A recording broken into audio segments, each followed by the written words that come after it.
Et on se retrouve donc pour cette revue de presse de l'économie.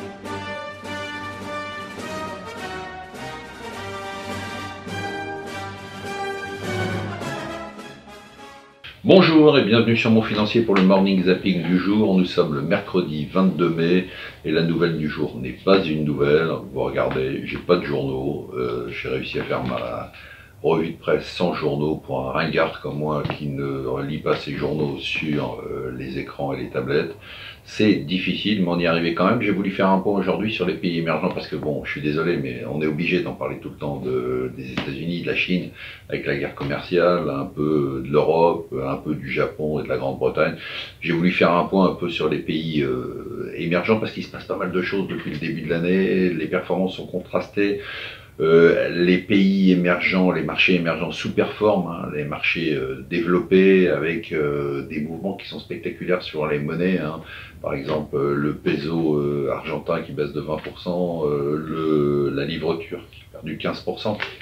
Alors on s'aperçoit, en regardant un peu ce qui se passe, c'est qu'il y a beaucoup d'actualités dans les pays émergents, et c'est pour ça qu'on sent que les investisseurs sont un petit peu frileux. Alors j'ai repris quelques pays, en Turquie par exemple, l'annulation des élections à Istanbul a créé quand même une vague de choc, une onde de choc sur les marchés. Les investisseurs qui avaient déjà pas très confiance avec Erdogan, qui est en place depuis 18 ans, se disent que finalement ce pays est une dictature et que c'est compliqué de prendre des décisions d'investissement un peu rationnelles. Bon, dans ce pays, l'événement, c'est vraiment la chute de la livre turque. La Banque centrale intervient tous les jours, dépense des milliards et ça sert à rien. En Argentine, il va y avoir des élections. On vient d'apprendre que la présidente Kirchner, qui a été là de 2007 à 2015, alors qu'elle a 10 mises en examen, se présente. Alors elle est subtile, elle se présente comme vice-présidente pour être un peu moins visible, mais ça change rien, c'est elle qui va tirer les ficelles, dans un pays qui est déjà dans un chaos économique total et qui va chercher de l'aide auprès du FMI. Il y a déjà une aide de 56 milliards au Brésil.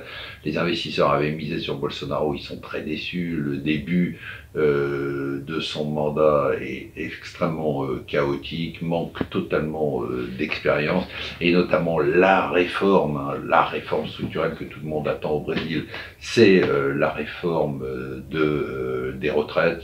Ça passe pas. Parce qu'il ne sait pas comment gérer le Parlement, parce qu'il n'a pas l'expérience du monde politique. En Arabie Saoudite, aussi beaucoup d'événements, bien évidemment, la guerre contre l'Iran, qui est la préoccupation première, on n'y est pas encore, mais on sent que ça pèse sur le pays, surtout que le pays est prêt à faire des sacrifices, c'est-à-dire à augmenter sa production, laisser le cours du pétrole relativement bas pour satisfaire son allié américain qui est seul capable de mener une vraie campagne contre l'Iran. Bonne nouvelle pour l'Arabie Saoudite qui tient un peu les marchés, sa place, sa pondération dans les indices des pays émergents va être augmentée, donc des investisseurs devront acheter plus de titres d'Arabie Saoudite. Et enfin en Inde, je fais un petit tour du monde, bien évidemment il y a plein d'autres pays. Hein. En Inde, l'événement du jour, c'est les premiers résultats de ces élections. Vous savez que c'est les plus grandes élections en termes de nombre d'électeurs au monde.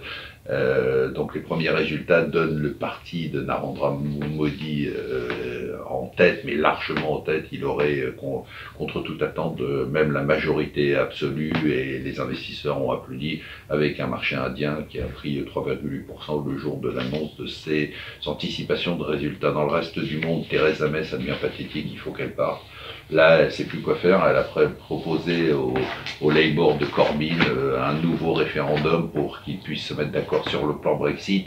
Donc il faudrait qu'ils soient d'accord sur un plan Brexit qui ferait qu'il n'y aurait pas de référendum, et pour se mettre d'accord là-dessus, ils organiseraient un référendum. Enfin bon, on est vraiment dans le bordel le plus total. La France a laissé passer hier la taxe GAFA est passé au Sénat. On n'est vraiment seul au monde, hein. On s'attaque seul au GAFA. Heureusement que Trump est occupé ailleurs, parce que s'il s'aperçoit de ça, si quelqu'un lui dit on est mort. La cata du jour, c'est les chiffres des grandes chaînes de distribution américaines, c'est la cata.